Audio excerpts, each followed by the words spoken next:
I'm Ramesh Rajagopalan. We are with the Indian American Coalition of Texas. Today we are speaking with councilmember Tammy Young. And Tammy, thank you for taking your time. And we have a few questions to ask you. First, tell us about yourself. What really motivated you to take public service? Okay. And what do you do as a council member? Well, public service has always been an important part of my life. Even as a child, my parents had us very involved in our community. My first career was as a teacher, so I am a former Round Rock ISD teacher, and I transitioned out of teaching into the real estate world in 2002. So I'm a real estate broker, but in a new iteration of my career path, I've taken a break from real estate right now, and I'm working on my master's degree in environmental and sustainability law. So what motivated me to run for council is, I'm the proud mother of 3 beautiful adult children and 2 lovely granddaughters. And it's really important to me to be able to contribute to the future that they will inherit. So I wanted to have a role in shaping the future of our community for my grandkids and for all of our grandkids. What do you do as a council member? What are some of the challenges you see as a council member? Okay. What some of your accomplishments? Some of the great work you do for the city? Well, we do a lot of things for our citizens, but what our primary role is to direct the policy of the city. So we don't actually oversee the day-to-day operation of the city, but the policies of the city. And so we've been able to implement a lot of really good policies in the last couple of years that I've been on council, and working towards affordability. More and more it becomes an issue, and we want to keep our taxes low, and we do that in a number of different ways.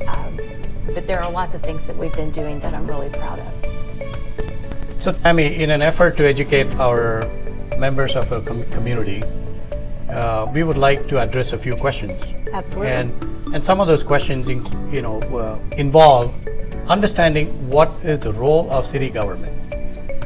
So if you could help us understand the role of city government, what's the structure of the city government, particularly Round Rock, Okay. and what are the primary responsibilities of the city government? Okay. If you can address those questions, that would be great. Absolutely.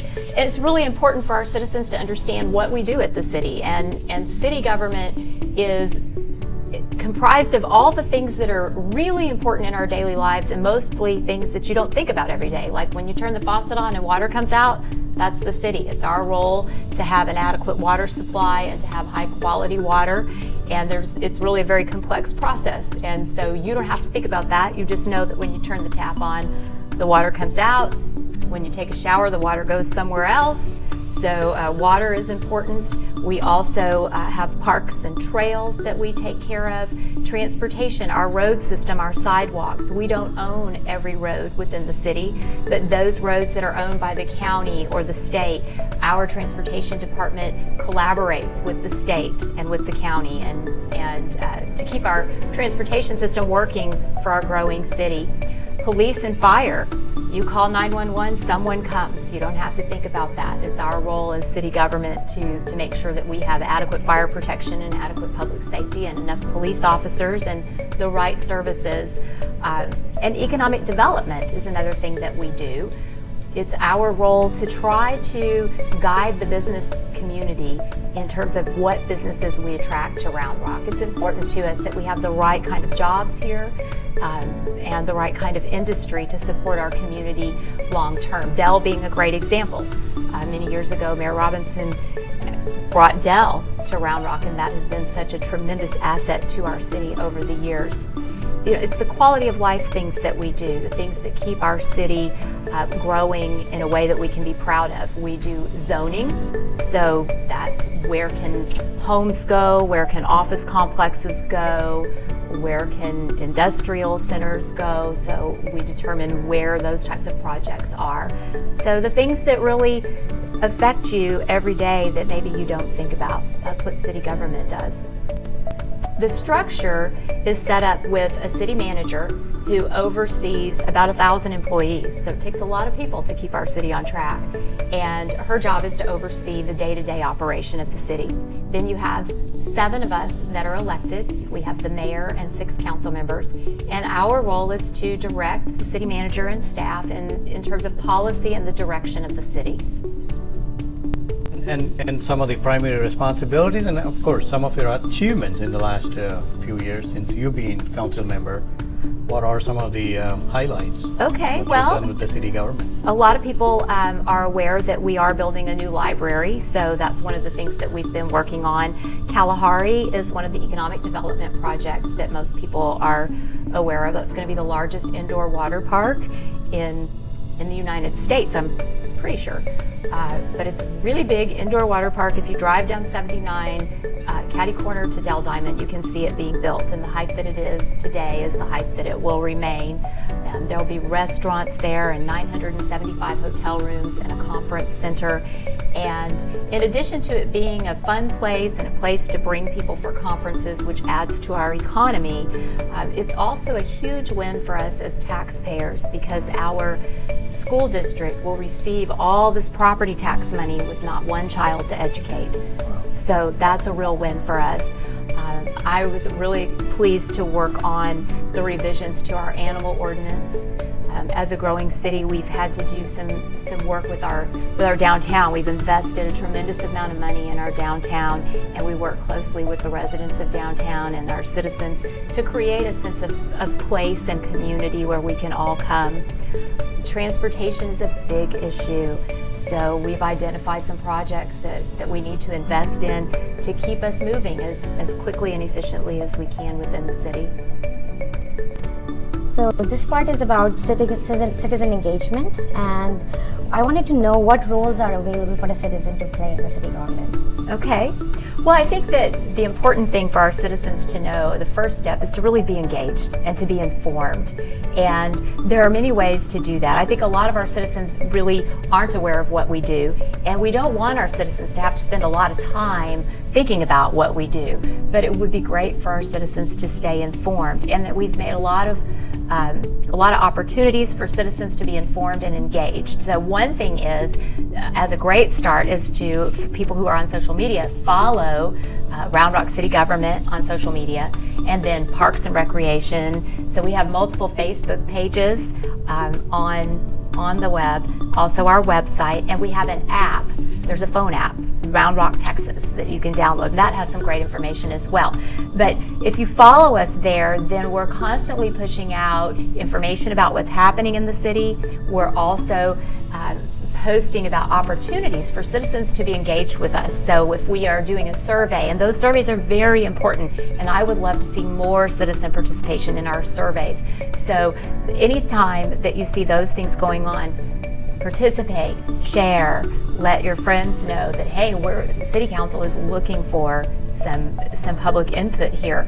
So being informed, and then we also have ways for our citizens to engage in what's called the university program, and that's a program where our citizens can come and have a weekly presentation from department heads, they get great tours of the city and facilities and parks and transportation, and to really learn the behind the curtain, behind the scenes, what happens in our city. So university is a great program. Our police department has something called Citizens Police Academy, highly recommended. You get to spend one evening a week for a few weeks with our police department, really learning about all the great things that they do and the challenges that they face. So I recommend that as well. And now we have a new program like university, but for our teens. So we're really wanting our young people to understand more and more what it is that we do at the city. Attend the events. We have lots of city events, and so to really be engaged and informed and to participate in our community activities, and then get to know us. Get to know the leadership of the city. We want to know our citizens. We're happy to be accessible, to talk with you about anything that's on your mind, to help you understand why things are being done a certain way, to hear your ideas. We're all available for that. So I encourage you to get to know us. Let us get to know you. invite us to your events, You and have vote. Mayor coffee with mayor sometimes? Coffee, we do coffee with the mayor. We try to do that once a quarter. And you know, we're all available by email. And I think my phone number, you can easily Google my name and come up with my phone number. But I'm very accessible. Anybody that wants to meet with me for coffee, I'm available anytime. And I think that's true for most, if not all, council members. We want to be available. So the last thing is to vote. Oh, yeah. It's really That's important to very vote. important, yeah. And you know, we try to keep politics out of our city government. There's no Democratic or Republican way to fill a pothole. This isn't about issues that plague us at the national level. This is about making a community that works for all of us. And so it's important every year in May. There are those pesky little city elections, but they're very important. And we want you to know what's going on so that you can evaluate the candidates for city council and so that you can come to the polls and vote. The last May election, I think, had an 8% turnout. That's dismal. That's Yes. good. So But we can do better. we can do better. Yes. We can do better. As a citizen, I like to know more about the boards and commissions and how can Indian community get involved in that. Okay, that's great. We have several boards and commissions, and those are volunteer positions that advise council. So our two most popular, the Historical Preservation Commission and then the zoning. And those come up every August, so they're rotating terms, and when we have vacancies, then you can apply for those. There's some citizenship requirements. You have to live, most of them you have to live in the city limits, although we do have one or two that we need somebody from the ETJ. So those are people typically that have a Round Rock address but aren't in the city limits and don't pay the city tax. So most of those positions you do have to live in the city. And our Planning and Zoning Commission, they help to advise us on any types of zoning changes. And then we have the Historical Preservation Commission, and they help us and advise us on our historical sites throughout the city. Those are the two most popular. There are others, and you can always access the information about the boards and commissions on the city's website. The specific ones that are available, we do this in August. So the way that you apply, there's an application online, and each council member gets all of those applications, and then each council member says a name. So if we have 10, then each of us reviews those 10, and when we vote, we each say a name, and whoever gets the most votes is put on the commission. So I can't speak for what individual council members look for. There is no requirement, for example, to be on the Planning and Zoning Commission that you have a certain education or that you have certain experience. But I would just encourage citizens that want to be involved in those things to go to some planning and commission meetings if that's the one you're interested in, or if you're interested in historical preservation, go to some of those meetings, learn what they do, see what they're doing, and I think going through the university program, which is in no way required, I think that's very helpful to really understand what's happening in the city. And how much is a time commitment it is as a citizen perspective? So we do have some boards and commissions, like our Ethics Commission or our Zoning Board of Adjustments. Those are just be on this commission in case we need you. We'll call you if we need you, and we hope not to need you, especially on the Ethics Commission, right? We don't want to need you. But so those really don't require very much time at all. And then the two that I mentioned that are the most popular, that, and then we have the Type B Commission, which that's a pretty, I'll save that for another conversation, but those commissions require a little more time. So you can expect to meet twice a month for Planning and Zoning, I think Historical Commission. So it isn't a tremendous time commitment, but you are required to be at those meetings. And if you miss, I believe the requirement is 3. If you miss more than 3 meetings, then we consider that to be a problem. Thank you so much, Tammy, for your time, and we get to learn a lot, and hopefully we'll see you more in our other learning videos. I'm looking forward to it. Thank you for having me. Thank you.